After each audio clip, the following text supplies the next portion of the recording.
Peço verdadeiramente a Deus que ilumine a minha palavra e que ela possa ser compreendida por todos nós.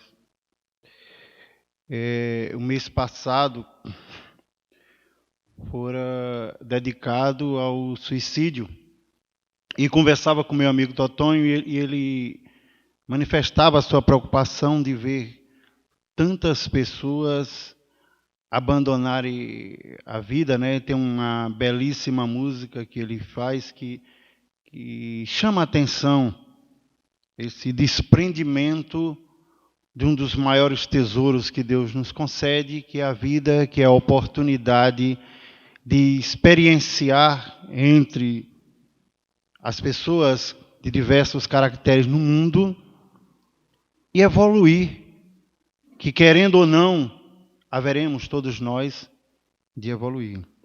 E aí dizia, amigo, vamos falar mais sobre o suicídio. E aí o meu querido Leandro disse, por que não? Suicídio não é a solução. Porque muitas vezes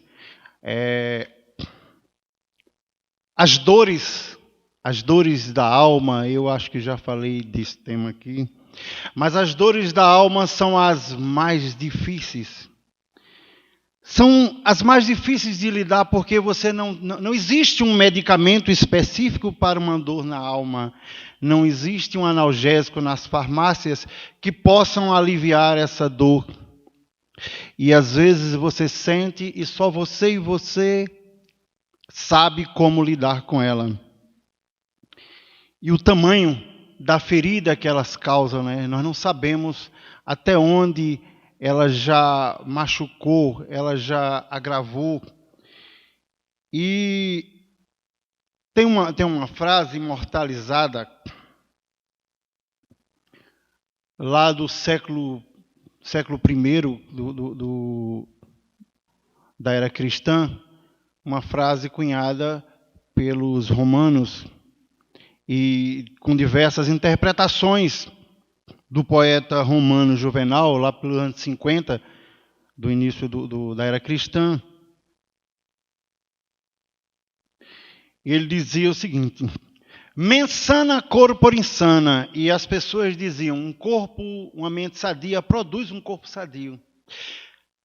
E tem sentido, mas na verdade ele queria dizer o seguinte, quando ele dava uma resposta em seu poema, ele dizia: deve-se pedir em oração que a mente seja sã num corpo são. Peça uma alma corajosa que careça de temor da morte, que ponha a longevidade em último lugar entre as bênçãos da natureza, que suporte qualquer tipo de labores, desconheça a ira, nada cobice e creia mais nos labores selvagens de Hércules do que nas satisfações e nos banquetes e camas de plumas de um rei oriental. Revelarei aquilo que podes dar a ti próprio. Certamente, o único caminho de uma vida tranquila passa pela virtude. E aí ele cunhava, mens sana in corpore insana, uma mente sadia e um corpo sadio. Lá do latim, a palavra suicídio, sui, que significava si mesmo, e caideres, que significava ação de matar, esse termo foi usado pela primeira vez por volta de 1730 pelo doutor Sir Thomas Browne no seu livro A Religião do Médico, por volta de 1730 por aí. Então passou a ser usado de forma mais ampla, a partir desse livro, a palavra suicídio. Porém, é um mal que acompanha o homem desde o início. Os gregos, lá por volta do século IV a.C., eles já acreditavam, o Hipócrates, o pai da medicina, já acreditava que não existia doenças mais doentes e que as doenças provinham dos humores, dos líquidos que habitam o corpo, o sangue, a bilis, a linfa, e que dessas doenças, e que desses líquidos, a bile negra, ela era a deficiência de mais ou menos quantidade nesses humores causaria essas doenças, essas melancolias profundas, essa tristeza. E fora preciso 2.300 anos até que se comprovasse cientificamente que uma deficiência hormonal é um dos maiores causadores dessa dor, dessa distanciamento dos valores que fazem com que você conduza a sua vida. As pessoas, durante milênios, elas eram jogadas, quando acometidas por essa doença, eram jogadas para que aguardasse a morte em calabouços, em celas. Existiam centros não de tratamento, mas onde as pessoas eram empilhadas, muitas eram acorrentadas. Muitas pessoas eram acorrentadas para que elas não cometessem o suicídio, para que elas não agissem com agressividade. E durante muito tempo, a única perspectiva que tinham era de aguardar a morte de forma natural. Se não bastasse isso, durante um período, na Idade Média, no período em que a igreja fez uma reformulação nos pecados, que eles chamavam dos...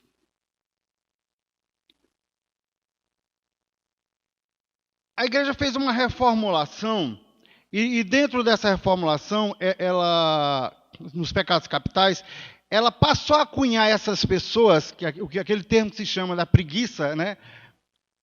Era atribuído às pessoas que eram acometidas da depressão, das pessoas que perdiam a vontade de viver, das pessoas que se atiravam à morte, as pessoas que se matavam. Então eles alegavam que eram as pessoas que tinham ausência de Deus.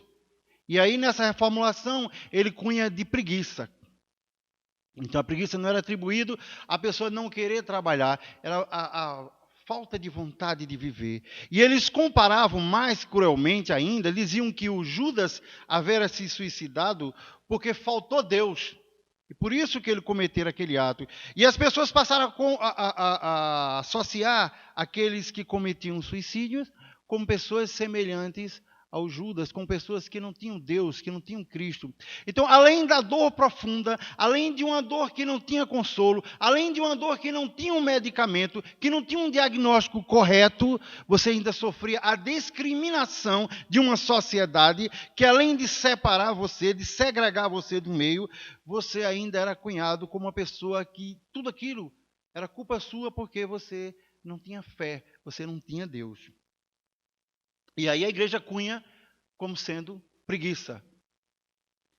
Isso, uma das primeiras experiências que eu tive, eu tinha um colega de colégio, e ele era muito alegre, e aparentemente muito brincalhão, muito interessado nos estudos. Mas ele, por ser um rapaz pobre, ele apaixona-se pela filha do seu patrão. E ele não via nenhuma perspectiva de correspondência daquele sentimento que ele tinha por ela. E ele sentia que o amor que ele tinha por ela era só dele. E como ele não tinha possibilidades de dar não tinha acesso a ela, e sabia que jamais poderia dar o conforto que ela tinha na família dela, ele só se viu em uma condição: de fugir daquele sentimento. E aquela frustração foi o gatilho que desencadeou para ele, no processo depressivo, vindo ele a se suicidar. E assim como ele, muitas pessoas cometem o suicídio por achar que não têm capacidade de vencer aqueles obstáculos morais, de vencer aquelas limitações e de lidar com as relações da sociedade, com as discriminações, com os obstáculos naturais.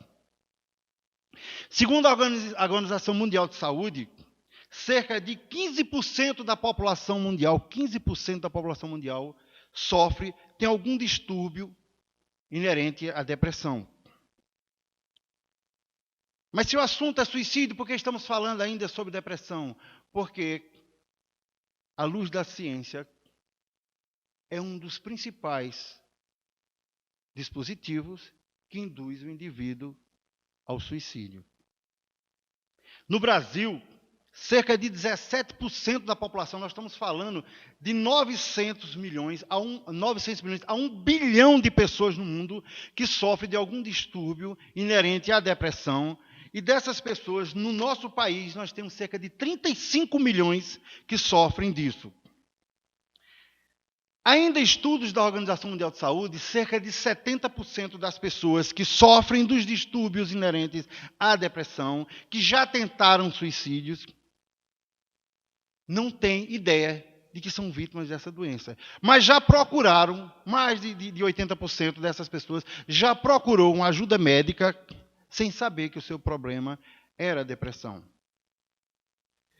E o que os pesquisadores afirmam, dentro dos dados, que dessas pessoas, cerca de 15% cometeu ou irá cometer, dessas pessoas, 15% cometeu ou irá cometer o suicídio.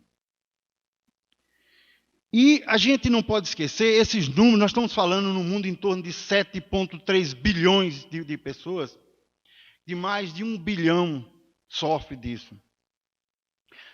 Os dados que nós temos registrados pela Organização Mundial de Saúde, ele está limitado ao preconceito que algumas religiões impõem ao suicídio. Muitas pessoas cometem suicídio jogando o seu carro contra uma barreira, jogando de um abismo, jogando contra outro carro. Muitas pessoas cometem o suicídio e a família não registra como sendo suicídio. É registrado como um acidente. Então o número é muito mais alarmante. O número de pessoas que cometem suicídio é muito maior do que os registros. Isso é muito mais do que uma guerrilha, que se morre de pessoas vitimadas pelo suicídio. Eu me lembro do caso de um adolescente que ele era muito tímido, de 12, 13 anos de idade, e ele inventou de tirar o carro do pai da garagem e bateu com o carro. E era um carro novo, e ele bateu com o carro do pai. E quando ele pensou na possibilidade de enfrentar o pai e de contar para o pai dele que ele havia batido com o carro, ele mensurou e achou que era muito mais fácil ele morrer do que ele enfrentar o pai. E foi o que ele fez. Ele enforcou-se, com 12, 13 anos de idade, para não enfrentar o pai. E esse caso real, nos leva à reflexão das pessoas que buscam, que tentam suicídio e que têm êxito nessa infeliz tentativa, porque eles mensuram que é muito mais fácil fugir da realidade do que enfrentar os problemas. É muito mais fácil ele fugir, esquecendo ele, que vai ser muito mais difícil ele lidar com isso. Tem um caso interessante, as religiões, de um modo geral, o espiritismo particularmente, ele chama muito atenção para o amor. O amor é um medicamento, é um tratamento, é um direcionamento capaz de curar muita coisa. Contam os biógrafos de Chico Xavier que uma senhora, o filho cometera suicídio, e ela vai lá para Uberaba para tentar uma comunicação do filho com Chico. E ela chega lá de madrugada, quando o centro começa as atividades, ela consegue, eram 30 fichas por dia, ela consegue pegar a ficha de número 1. E lá pelas tantas, antes de começar os trabalhos, ainda faltavam algumas horas para começar, ela estava com a ficha número 1, só atendia 30 pessoas por dia. Para um carro, uma mãe desesperada, que havia perdido os 2 filhos em um acidente de carro. E ela havia perdido um filho por vontade própria. O filho se suicidou, o filho foi quem quis tirar a vida. E a mulher chegou, já não tinha mais ficha, e ela ponderou, e naquele momento ela disse, poxa vida, eu perdi um filho, porque quis. Essa mulher perdeu 2 em um acidente, eles não queriam sair. E ela pegou a ficha e disse, tome. A mulher não entendeu aquilo. Ela disse, não, você precisa mais do que eu. E deu a ficha dela, a primeira ficha de atendimento de Chico Xavier. Ele não tinha mais o que fazer, ela voltou para o hotel, ficava próximo lá onde ela estava hospedada, não era de lá. E qual não foi a sua surpresa quando, na hora que começam os trabalhos, batem a porta lá do hotel procurando ela, disse, olha, o Chico mandou lhe chamar. Mas por que? Não, porque tem mensagem para você. Ela disse, não, está engano, porque eu era a primeira a ser atendida, mas eu dei a vida outra mãe. Está chamando a senhora. E quando ela chega lá, o filho dela passa a comunicação e diz, olha, eu não tinha condições de vir aqui, eu não viria aqui. Mas diante da sua atitude de amor, o Espírito Emmanuel foi me buscar e conseguiu permissão para que eu viesse aqui. E ele dá o depoimento. O Espiritismo, como sempre, nos mostrando que o amor ainda é uma solução. Segundo a OMS, a cada 40 segundos, uma pessoa comete o suicídio no mundo.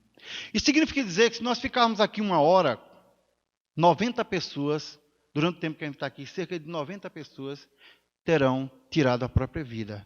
É um número muito grande. No país, no Brasil, há uma estimativa de que a cada 45 minutos, uma pessoa se mata. No Brasil, 32 pessoas por dia cometem o suicídio. Nós estamos falando de uma média de 2.100, 2.200 pessoas no mundo que se matam por dia. 64 mil pessoas que se matam por mês. E, em um número redondo, 800 mil pessoas cometem o suicídio e têm êxito por ano no mundo. É alarmante.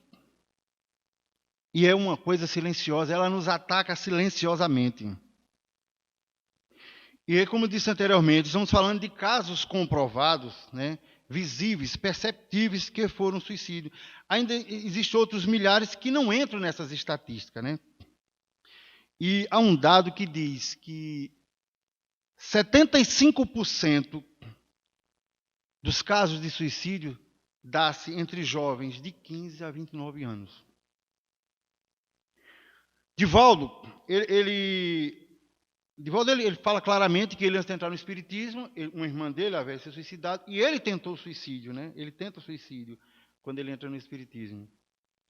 E Chico Xavier afirma que um suicida pode levar até 200 anos para se recompor.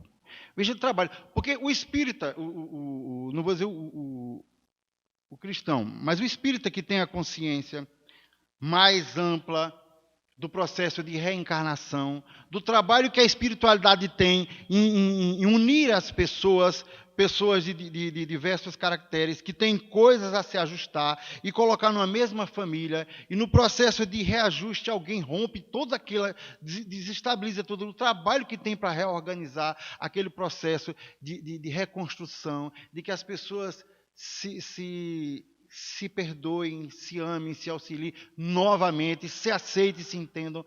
Quando você interrompe a vida, não é só a sua vida, é a vida de dezenas de outros espíritos que faz parte daquele processo. Existe uma corrente muito preocupante, que é a corrente de mutilação, né? Os jovens, eles hoje estão num processo de mutilação. O que é que eles fazem? Eles começam com... A dor é tão grande, a alegação dessa corrente de jovem, está se espalhando nas redes sociais. A dor é tão grande, a dor no coração, que ele transfere aquela dor cortando o braço. Então ele dá um corte no braço para sangrar. E eles acreditam que aquela dor foi transferida pelaquela dor do corte que sangra. E na medida que aquela dor vai voltando, sempre volta maior, ele vai cortando o braço mais à frente. E ele vai cortando, e ele vai cortando, e ele vai cortando, até que ele chega no pulso. E aí é a morte. Então veja, a gente começa a perceber, dentro da juventude, e É perceptível em alguns jovens, eles são meio arredios, tímido e cobre. É muito comum eles andar com mangas compridas, cobrindo, para esconder as mutilações, né? E não falam, porque a própria OMS fala, o Centro de Valorização da Vida, que a melhor maneira é falar daquele problema, é externalizar aquela dor, né? Já que não existe um medicamento com um analgésico que possa instantaneamente curar, mas falar já é uma forma de aliviar. Lá no Evangelho segundo o Espiritismo, no capítulo 5, ele fala da melancolia, que traduzida lá por volta do século XVII, século XVIII, deixa de ser melancolia e passa a ser depressão. Mas ele diz o seguinte, Kardec dizia: sabeis que, às vezes, uma vaga tristeza se apodera de vossos corações e vos leva a considerar amarga a vida. É que o vosso espírito, aspirando à felicidade e à liberdade, se esgota, jungindo ao corpo que lhe serve de prisão. Em vãos esforços para sair dele, reconhecendo inúteis esses esforços, cai no desânimo e, como o corpo lhe sofre a influência, toma-vos a lassidão, o abatimento, uma espécie de apatia, e vos julgais infelizes. A explicação dada a Kardec pelos espíritos é que a saudade do mundo espiritual, a vontade de voltar para lá, e muitas pessoas manifestam através dessa tristeza, dessa vontade de fugir do mundo, né? E por ser mal compreendida por alguns, cometem um suicídio achando que vai se libertar. E lá no Livro dos Espíritos, na questão 376, Kardec pergunta: por que razão a loucura leva o homem algumas vezes ao suicídio? E eles respondem: o espírito sofre pelo constrangimento em que se acha e pela impossibilidade em que se vê de manifestar-se livremente, donde a procura na morte um meio de quebrar os seus grilhões, uma forma de se libertar de uma dor, de uma angústia. E eu achei muito forte essa colocação da questão 943, quando ele pergunta mais uma vez: de onde nasce o desgosto da vida que, sem motivos plausíveis, se apodera de certos indivíduos? Esse desgosto, essa dor, essa tristeza. E aí os espíritos dizem: efeito da ociosidade, da falta de fé e também da saciedade. Para aquele que usa de suas faculdades com fim útil e de acordo com as suas aptidões naturais, o trabalho nada tem de árido e a vida se escoa mais rapidamente. Ele lhe suporta as vicissitudes com tanto mais paciência e resignação, quanto obra confito da felicidade mais sólida e mais durável que o espera. Ele, de certo modo, ele diz a Kardec que essa tristeza, às vezes, é ociosidade. E, de certo modo, diz que é falta de fé, falta de confiança em Deus, falta de trabalho. E aí, Divaldo conta a história de que chegou para ele uma mulher que queria se matar e que não tinha mais gosto pela vida, que para ela não tinha mais prazer. E Divaldo disse: não tem nada que a senhora goste de fazer? Ela diz: olha, eu ainda consigo, eu gosto de cultivar orquídea. Ele disse: e qual o prazer que a orquídea lhe dá? Quando eu cultivo uma orquídea e eu presenteio alguém. Então faça isso mais vezes. E ela foi. E começou a se dedicar no cultivo das orquídeas, e cultivando orquídea, e presenteando. E na próxima visita que ela tem a Divaldo pergunta a ela, e ela disse: olha, eu acho que eu já dei muito mais de 400 orquídeas. E eu me dediquei tanto a isso que eu esqueci daquela minha tristeza e daquela minha vontade de morrer. O CCV, o Centro de Valorização da Vida, foi disponibilizado no número 188, e ele pede que a gente fique atento aos sinais que conduzem ao suicídio. né? Para que porque muitas pessoas é como se fosse uma onda, uma constante. A própria OMS ela diz o seguinte: a depressão até 2020, isso dados de 3, 4 anos atrás, até 2020 ela será tão comum quanto dor lombar. E quanto mais pessoas envolvidas nesse processo de distanciamento dela mesma, muito maior é o número de pessoas que cometem e que vão ter sucesso no suicídio. E o Chico Xavier, ele faz a afirmação seguinte: o suicida, ele vai reencarnar com as sequelas da forma como ele se suicidou. Eu li um livro, algum tempo atrás, que os escravos, na época eles chamavam de banzo, né? O que seria depressão para a gente, ou o que seria o prenúncio do suicídio, seria o banzo, né? Uma tristeza profunda, uma saudade da sua terra, um desgosto. Porque se via. Então o que é que eles faziam? Quando eles não conseguiam resistir àquilo, eles se matavam, eles se jogavam de cima de barrancos, eles comiam terra, eles... plantas venenosas, e de todas as formas terríveis, se mutilavam com pedras, com coisas. Então, assim, é uma forma de fugir que eles procuram a arma que está mais acessível. Então, tem aqueles que têm acesso a armas de fogo, a facas, a objetos cortantes. Outros tomam veneno. O mais comum é tomar pesticida. Os relatos são maiores que o consumo de pesticida, porque tem sempre em casa veneno de rato, veneno de cuidar de erva, que são coisas mais acessíveis. Outros inalam gás. Então, as pessoas, da forma como elas tiram um corpo, da forma como elas mutilam, elas têm um período longo de tratamento. E quando elas voltam à vida, elas voltam com deficiências motoras, com problemas paraplégico, tetraplégico, com deficiência numa mão, com idiotia, cego, surdo, com dificuldade de falar, com problemas gastrointestinal porque consumiram veneno.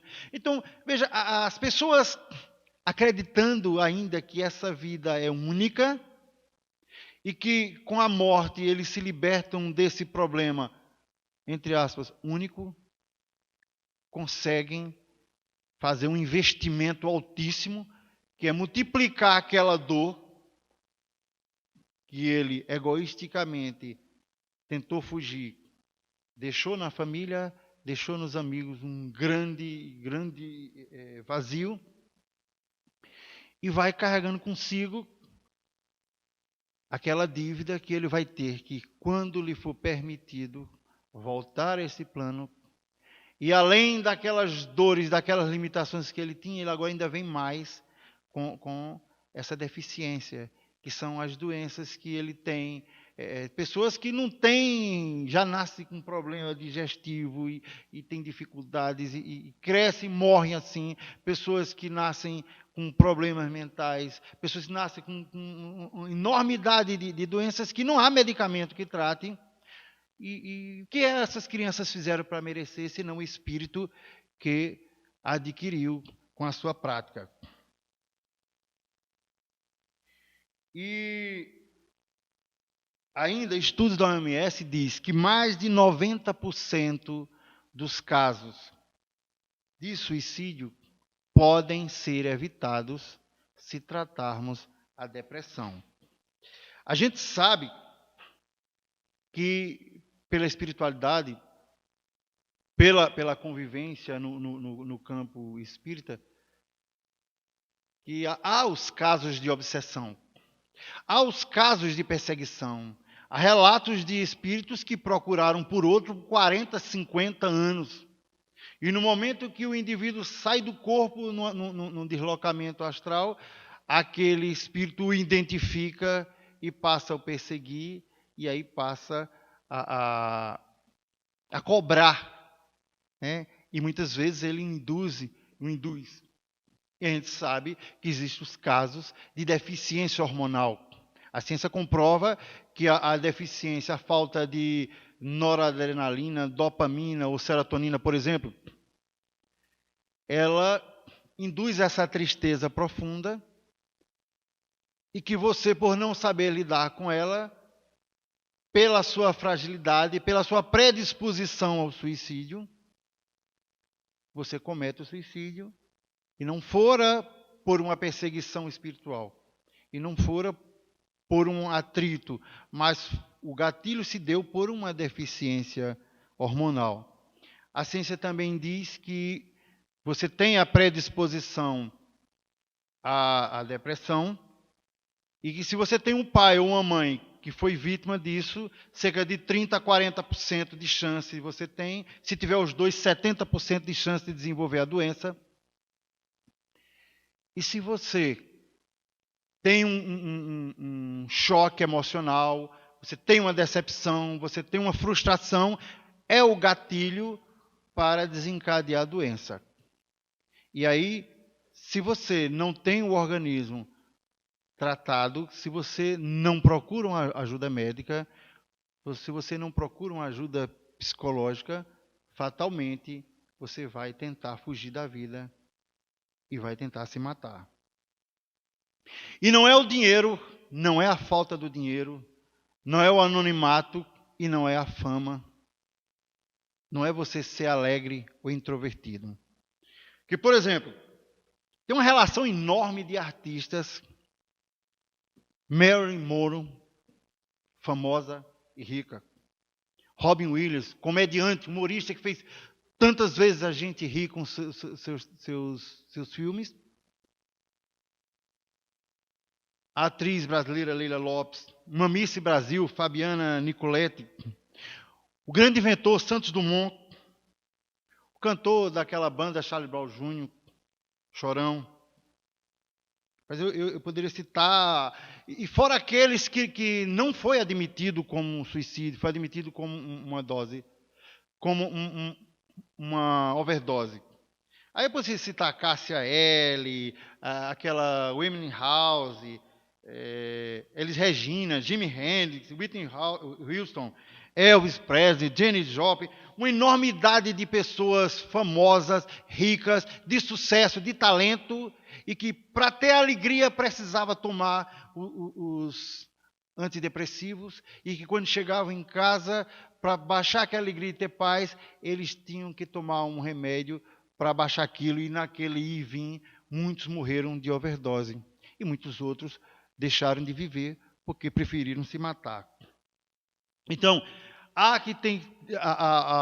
o CCV e a OMS pedem que se tenha atenção nas pessoas, nos jovens, nos amigos, nos filhos, nos vizinhos. Se ele está muito triste, muito tempo, uma tristeza é comum, mas mais de 15 dias já é um indício de que não é normal.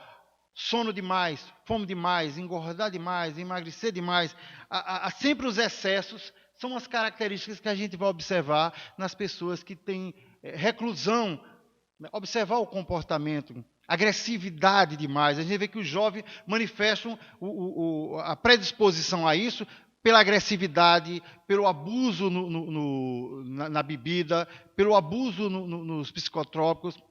É uma fuga, né? Brigas. Então, todo o excesso é uma característica de alguma coisa não está bem, de que ele está gritando e pedindo socorro e não está sabendo como pedir socorro. Então, eles pedem que vejam esse tipo de comportamento para que a gente possa ajudar. Porque, às vezes, ouvir aquela pessoa, ela precisa só de alguém que ouça, não precisa de conselho, só que nós possamos ouvir ele desabafar. Eu, particularmente, eu passei um período muito triste por ter meu pai depressivo, minha mãe também depressiva, meu avô, minha avó depressiva, muita gente depressiva na minha família. E eu passei um período que eu sofria muito e eu nem sabia identificar. Mas eu tive a felicidade de encontrar na doutrina espírita e, paralelamente, encontrar esse primeiro chamado através de uma mensagem, de uma palestra que eu ouvi, que me chegou de uma forma extraordinária. Eu estava em uma tristeza muito profunda. Eu havia me afastado da casa espírita na época, mas nunca tinha me ocorrido nenhum desejo de fugir da vida. Só não entendia por que eu não estava satisfeito com nada, porque que a vida não tinha brilho para mim. E uma vez eu vou na casa de um amigo e peço um disco para fazer uma cópia de uma informação, e ele me separando os discos, diz: esse aqui pode jogar fora, não presta mais. E eu peguei o disco, fiquei com ele na mão, e peguei o outro, copiei. E aquele que ele mandou jogar fora, eu não sei por que não joguei, sinceramente. Eu ia jogar fora quando saísse da casa dele, mas botei junto com as coisas e trouxe para minha casa. E um dia, num desses momentos de muita tristeza e muita dor, eu estava colocando os discos no meu computador, e o disco que ele me deu para entender, peguei esse disco que ele havia me dado, disse: esse jogue fora, que esse está com a falha, e eu coloquei no meu computador, e o meu computador tinha umas caixas de som, e ele, enquanto eu procurava as coisas, enquanto ele abria, eu não sabia que era um disco de áudio, e era uma palestra, uma voz belíssima, dizia assim: a Deus nada é impossível. E aí um cara começava a proferir uma palestra, e ele falava da cura interior. E eu comecei escutando aquela palestra, e eu comecei ouvindo aquele cara, e quando eu terminei, eu estava diante do computador, as lágrimas escorrendo, e olhei do outro lado, minha esposa também assistindo, e eu percebi que aquilo me deu um alívio enorme, aquela palestra daquele homem. E eu achei interessante, porque a espiritualidade encontrou um meio de me ajudar, através de uma palestra, de ouvir uma palavra que pôde me ajudar, e aquilo me deu um alívio muito grande. Tempo para encerrar? 9:05, né? Então, eu concluo o raciocínio aqui. Então, assim, bem, é porque houve todo esse problema, né? Então, eu vou finalizar dizendo o seguinte, da minha história. Ele me conta uma história no final da palestra, e eu terminei emocionado com aquela palestra dele. Eu não sabia o nome dele, porque inclusive o CD estava gasto, as bordas gastas. E eu não sabia, mas eu chorei feito criança, ouvindo. Eu tenho uma facilidade de chorar, né? Eu tenho uma descendência dentro da minha família italiana, e italiano chora por qualquer coisa. E eu chorei, mas aquilo me deu um alívio tão grande, aquela dor, e eu de um lado, minha esposa do outro, e no outro dia passei a ouvir de novo aquela coisa. E ele contava uma história que dizia o seguinte: era um período de eleição, numa pequena cidade do interior. O prefeito queria fazer uma comemoração, o aniversário da cidade, mais o ano festivo da padroeira e mais a eleição. Ele queria fazer uma grande festa. E como toda cidade interior, não pode faltar o quê? Um pau de sebo. Então ele pegou, mandou botar na frente da igreja um pau de sebo. E ele disse: eu quero um pau de sebo bem grande, que eu quero. O cara cortou um pau com 20 metros. Que loucura. E lá em cima ele mandou botar uma caixa com um cheque no valor de 10 mil reais. E ele lá do palácio, lá da frente, o pessoal chegava e começava a subir no pau de sebo, e subia, quando chegava na metade, descia, o pessoal começou a desistir. Rapaz, ninguém vai subir nesse pau de sebo. Então o que é que fazer? Vamos botar um atrativo. Ele bota lá em cima. Ele botou lá em cima uma cesta de alimento, galeto, e chocolate, e pão, e foi fruta. Então visualizou aquele cesto lá de cima. E o camarada subia, quando chegava no meio descia, ninguém vai conseguir subir não. Realmente ninguém sobe. Rapaz, vocês acham que esse prefeito ia botar um negócio para a gente tirar? Não ia, rapaz. Ninguém tem quem suba nesse negócio. Não tem quem suba. Não tem quem suba não. Aí o prefeito: e agora? Eu vou ficar desmoralizado. Aí no dia seguinte, manda buscar um camarada na capital, que era alpinista, especializado em subir no que fosse de coisa. Aí chega o camarada todo vestido, todo aparamentado, e para aquele povo, todo mundo para ver aquele cara subir. Ele olha para um lado, para o outro, olha o vento, olha os instrumentos, se pega no pau de sebo, começa a subir, pá. Quando ele sobe, 2, 3, vai conseguir, vai 5, 4, 5 metros, ele desceu. Ele caiu no chão, e quando o cara está no chão, ele não quer ficar só. Realmente tem uma coisa errada nesse pau de sebo. E eu acho que esse pau de sebo tem alguma coisa. Esse prefeito está patrocinado pela Petrobras, pela alguma empresa, está botando alguma coisa que ninguém vai conseguir subir. E pelos meus cálculos aqui, tem que cortar uns 10 metros nesse pau de sebo. Aí, assim até eu subo, todo mundo subir, todo mundo começa a ir, ficar aquela questão, e começaram a questionar o prefeito. E nisso chegou um menininho amarelo, buchudinho assim. Olhou o Paulo de Sebo, viu aquela cesta lá em cima e começou, se abraçou com o Paulo de Sebo, começou a subir, enquanto as pessoas discutiam, ninguém estava prestando atenção no menino, o menino foi subindo, subiu 2, 3 metros, desceu. Quando ele desceu, caiu na areia, aquele sebo do Paulo de Sebo, aquela gordura, ele melou-se de areia todinho, assim, ele limpou, olhou de novo para cima, se abraçou e começou a subir.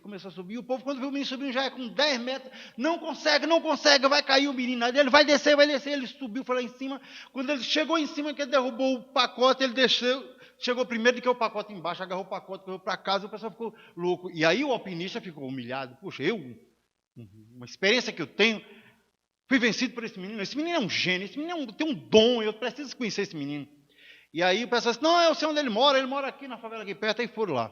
Levaram o alpinista lá, o alpinista se sentindo ofendido, né? Que ele que veio com a especialidade de mostrar que ele era capaz, né? E não conseguiu. E aí chega lá na porta e diz, olha, é aqui que estava uma festa, o vizinho, todo mundo lá dividindo galeto e chocolate e bolo, e o pai do menino já estava com um cheque no bolso, estava uma felicidade do mundo. Aí disse, eu queria falar que eu queria falar com o menino prodígio. Não, o nome dele não é prodígio não, o nome dele é Valdemar. Não, o prodígio que subiu, aí eu preciso falar esse menino, eu tenho que estudar esse menino. Aí o pai dele traz o menino, ainda todo sujo, ele assim, com um pedaço de galeto na mão. Aí disse, e qual o segredo desse menino? Isso é o segredo dele.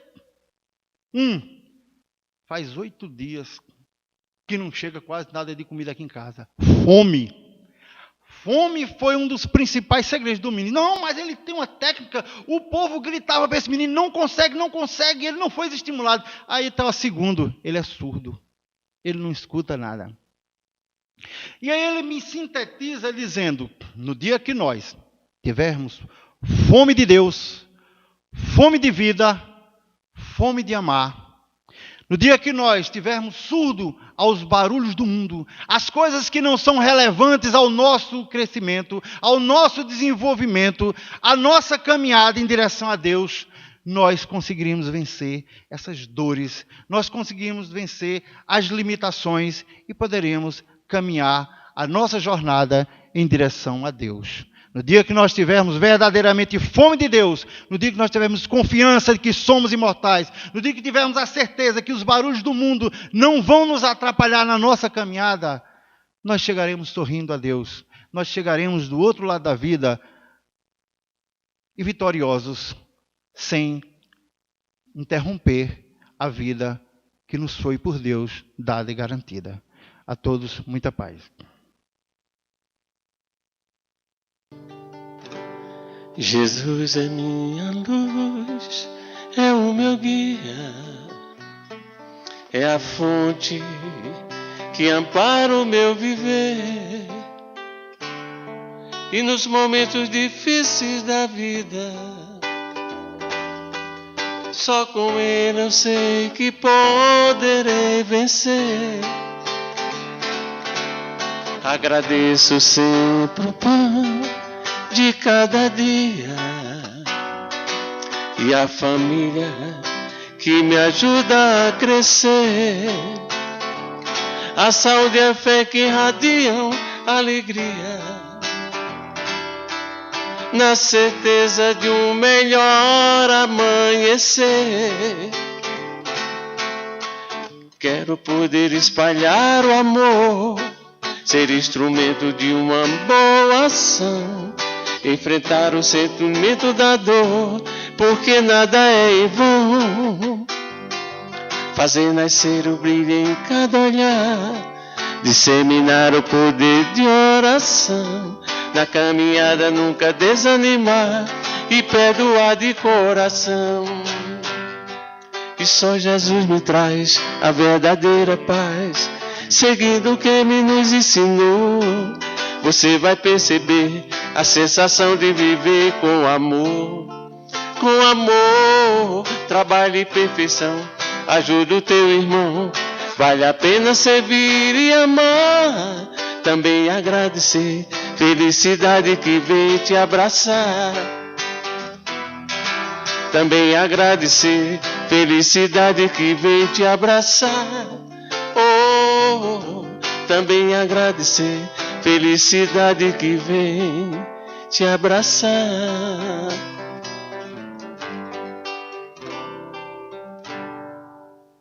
Tá legal.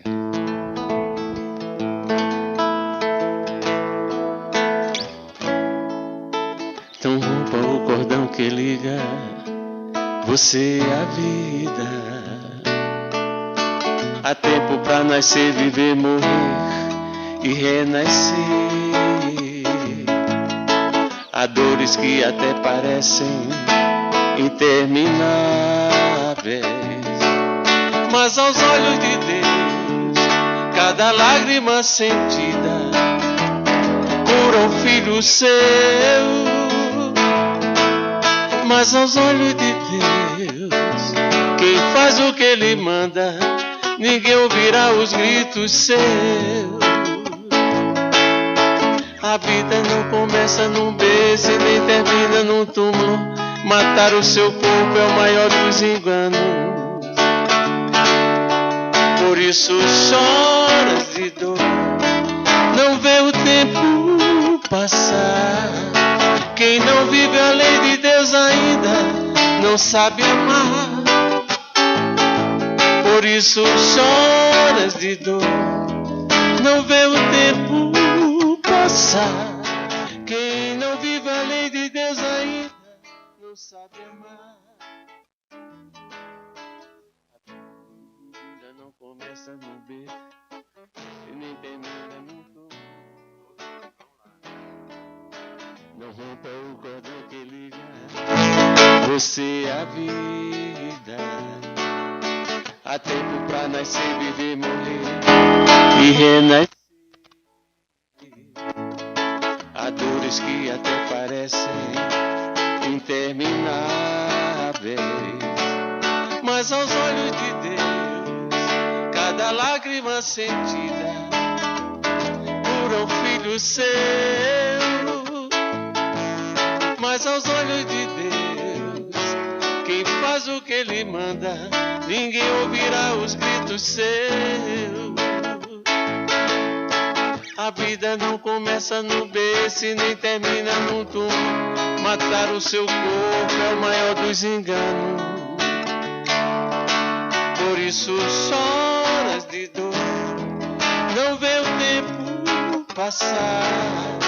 Quem não vive a lei de Deus ainda não sabe amar.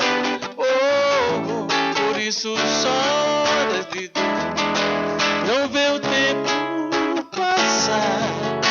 Quem não vive a lei de Deus ainda não sabe amar.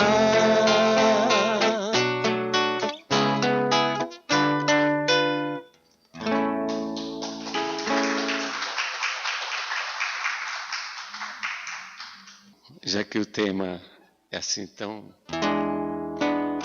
traz suas. Mas como a doutrina espírita traz, Jesus prometeu o Consolador prometido, né? Então o remédio é o médico, é o mestre Jesus. Mas vamos lá, vamos sair na alegria. A bondade é minha, a bondade é sua. Ela é tão bonita que nem noite de lua. Ela é amor, também é alegria. Deus abençoa quem faz o bem todo dia. Peça por favor, diga obrigado. Desculpe quem não fez, se quiser ser desculpado. Tenha paciência, peça com licença. Faça sempre assim, que Deus estará ao seu lado. A melhor coisa desse mundo é fazer o bem a seu irmão, e depois ver a felicidade batendo forte no seu coração. A melhor coisa desse mundo é fazer o bem a seu irmão, e depois ver a felicidade batendo forte no seu coração. Vamos nós, batendo forte no seu coração, batendo forte no seu coração, batendo forte no seu coração. Só vocês. A bondade é minha, ela é tão bonita bonita que nem noite de lua. Ela é amor, também é alegria. Deus abençoa quem faz o bem todo dia. Peça por favor, diga obrigado. Desculpe quem não fez, se quiser ser desculpado. Tenha paciência, peça com licença. Faça sempre assim, que Deus estará ao seu lado. A melhor coisa desse mundo é fazer o bem a seu irmão, e depois ver a felicidade batendo forte no seu coração. A melhor coisa desse mundo é fazer o bem a seu irmão, e depois ver a felicidade batendo forte no seu coração. Batendo forte no seu coração. Batendo forte no seu coração. Batendo forte no seu coração. Batendo forte no seu coração.